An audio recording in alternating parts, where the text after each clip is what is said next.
You are looking at Julian's pronunciation guide, where we look at how to pronounce better some of the most mispronounced words in the world, like this other curious word. But how do you say what you're looking for today?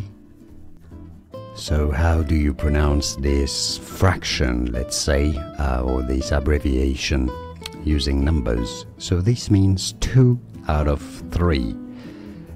So if you divide something by 3, you obtain thirds. Okay, 1/3 is 33% of the total, right? Or 33.33 anyhow.